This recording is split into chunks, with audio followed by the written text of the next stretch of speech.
తవాంగ్ నుంచి ఈటానగర్కి ఒక హెలికాప్టర్ ప్రయాణిస్తోంది. అది అకస్మాత్తుగా కూలిపోయింది. అందులో ప్రయాణిస్తున్న వ్యక్తి ఎవరో కాదు, ఆ రాష్ట్ర ప్రజలకి ఏదైనా చెయ్యాలి అనే ఒక సంకల్పంతో ఆ యువకుడు, అతను ఎవరో కాదు, ఇప్పుడు అదే చీఫ్ మినిస్టర్ పెమా ఖండు మీద సిబిఐ ఎంక్వైరీకి ఆదేశించింది. ఎందుకు, అసలేం జరిగింది? పెమా ఖండుకి అస్సలు నచ్చలేదు. అతను అక్కడ కూడా పొసగలేకపోయిండు, ఉండలేకపోయిండు. ఆ పార్టీ నుంచి సస్పెండ్ చేసే వరకు పరిస్థితి వచ్చింది.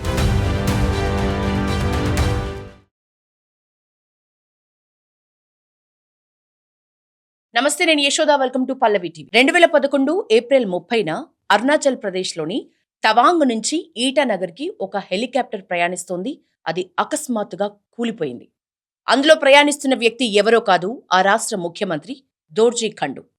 ఈ ఆకస్మిక మరణంతో రాష్ట్రంలో రాజకీయ శూన్యత ఏర్పడింది. తండ్రి మృతదేహం వద్ద వెక్కి వెక్కి ఏడుస్తున్న ఆ యువకుణ్ణి అప్పుడు ఎవరూ పెద్దగా పట్టించుకోలేదు. కానీ తండ్రి మరణాన్ని దిగమింగుకొని ఆ రాష్ట్ర ప్రజలకి ఏదైనా చెయ్యాలి అనే ఒక సంకల్పంతో ఆ యువకుడు ఆ రోజే మొదటి అడుగు వేసిండు.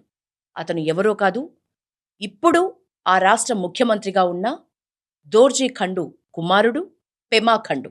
తండ్రి మృతదేహం వద్ద వెక్కి వెక్కి ఏడుస్తున్న ఆ యువకుణ్ణి అప్పుడెవరూ పెద్దగా పట్టించుకోలేదు. కానీ తండ్రి మరణం వల్ల ఉన్న ఆ బాధనంతా దిగమింగుకొని ఆ రాష్ట్ర ప్రజలకి ఏదైనా చెయ్యాలి అనే ఒక సంకల్పంతో ఆ రోజే మొదటి అడుగు వేసిండు ఆ యువకుడు. తండ్రి స్థానం నుంచే పోటీ చేసిండు, ఉప ఎన్నికలో గెలిచిండు, 30 ఏళ్లకే చట్టసభలో అడుగుపెట్టిండు.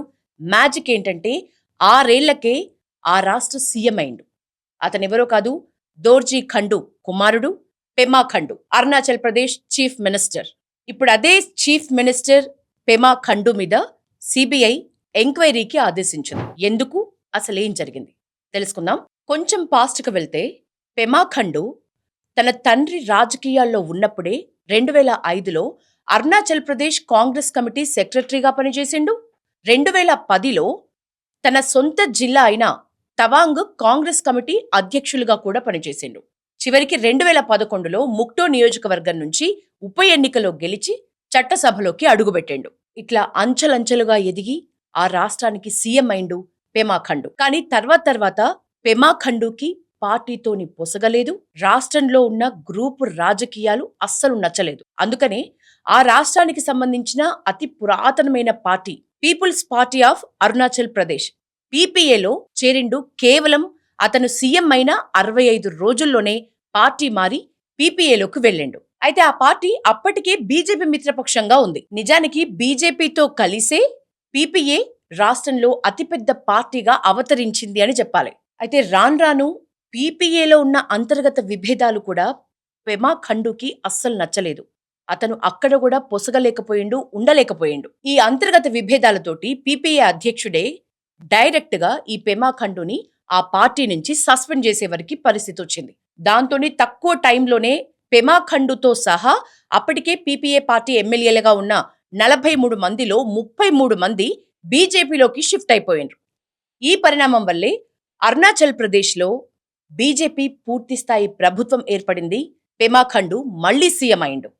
ఇదంతా బానే ఉన్న పెమా ఖండు కేవలం 5 నెలల్లో, ఈ పాస్ట్ అంతా చూస్తే కేవలం 5 నెలల్లోనే 3 పార్టీలు మారినట్లయింది. ఇదే టైంలో గత పాస్ట్ 10 yearsగా పెమా ఖండు భారీ అవినీతికి పాల్పడిండని, అంతేకాదు కేవలం తన కుటుంబ సభ్యులకే ప్రభుత్వానికి సంబంధించిన కాంట్రాక్టులన్నీ కట్టబెడుతున్నారనే ఆరోపణలు చాలా ఎక్కువయ్యాయి. దీంతో 2024 పెమా ఖండు కాంట్రాక్టు కేటాయింపులపై విచారణ జరగాలనే బిల్ దాఖలైంది సుప్రీంకోర్టులో. ప్రశాంత్ భూషణ్ అనే న్యాయవాది పెమా ఖండుకు వ్యతిరేకంగా ఈ బిల్ని దాఖలు చేసి వాదించింది.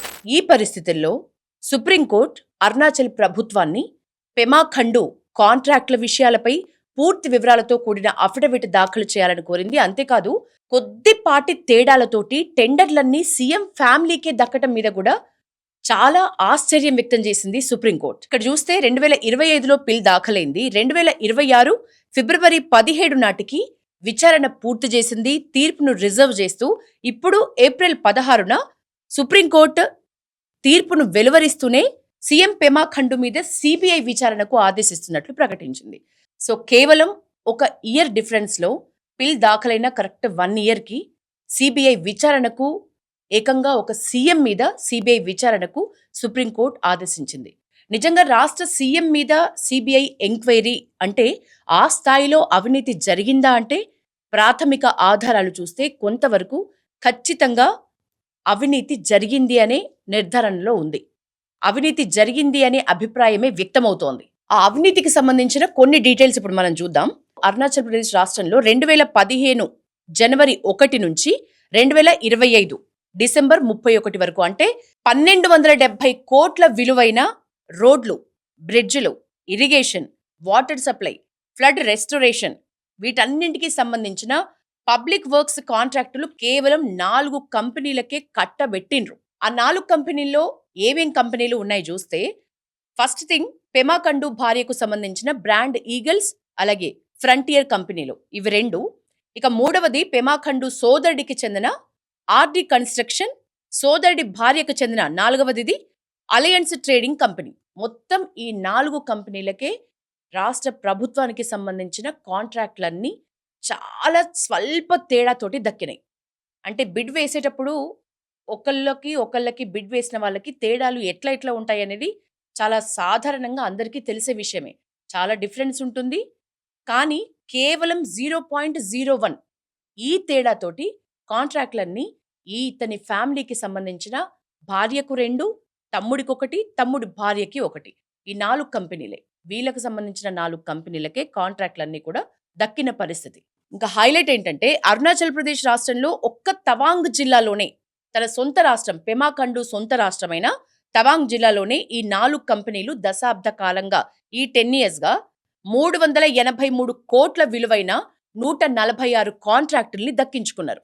ఇందులో హైలైట్ పాయింట్ 59 కాంట్రాక్టులు టెండర్స్ వెయ్యకుండానే దక్కిన పరిస్థితి. 146 కాంట్రాక్టుల్లో 59 కాంట్రాక్టులకి టెండర్స్ కూడా లేవు. ఇక మిగతా కాంట్రాక్టుల విషయంలో కేవలం 2 కంపెనీలే బిడ్ వేసేలా చూసిండ్రు. అంటే 2 కంపెనీలు బిడ్ వేసిందే 2 కంపెనీలు అని అంటే ఏ స్థాయిలో వీళ్ళ హవా నడిపించిండ్రు అనేది ఇక్కడ మనకు అర్థమవుతుంది.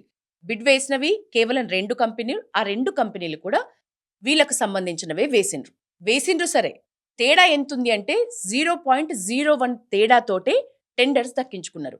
వేసింది ఇద్దరే, ఆ ఇద్దరిట్లో బిడ్ దక్కించుకున్న వాళ్ళకి దక్కించుకోని వాళ్ళకి తేడా చూస్తే 0.01 ఈ తేడాతోటి మొత్తం ఈ టెండర్స్ అన్ని కూడా దక్కించుకున్న పరిస్థితి. ఈ ఆరోపణలన్నీ ఇట్లా ఉంటే గత 10 ఏళ్లలో 1270 కోట్ల విలువైన పబ్లిక్ వర్క్స్ కి సంబంధించిన కాంట్రాక్ట్లన్నీ కూడా ఈ పెమా ఖండు ఫ్యామిలీ మెంబర్సే దక్కించుకోవటం పెద్ద హాట్ టాపిక్ అయిపోయింది అక్కడ రాష్ట్రంలో. సో దీనిపైన ఇప్పుడు సిబిఐ ఎంక్వైరీ వేసిండ్రు. 16 వారాల్లో సుప్రీంకోర్టుకు రిపోర్టు అందజేయాల్సి ఉంది సిబిఐ. మరి చూడాలి ఈ స్థాయిలో టెండర్స్ దక్కించుకోవటం, ఈ స్థాయిలో భారీ అవినీతి జరిగింది అనే ఆరోపణల నేపథ్యంలో సుప్రీంకోర్టుకి సిబిఐ కరెక్ట్గా 16 వారాల్లో ఒక పూర్తి స్థాయి విచారణ జరిపి రిపోర్ట్ అయితే అందించాల్సి ఉంది. సో ఆ సిబిఐ రిపోర్ట్ ఎట్లా ఉండబోతుంది, ఆ రిపోర్ట్ ఎట్లాంటి సంచలనం క్రియేట్ చేస్తుంది, ఆ రిపోర్ట్ వల్ల వచ్చే పరిణామాలు ఆ రాష్ట్రంలో ఏ విధంగా ఉంటాయనేది మనకి రాబోయే అతి కొద్ది రోజుల్లో తెలిసే పరిస్థితి ఉంది. ఇది ఇవాల్టి ఒక podcast. Stay tune to Pallavi TV.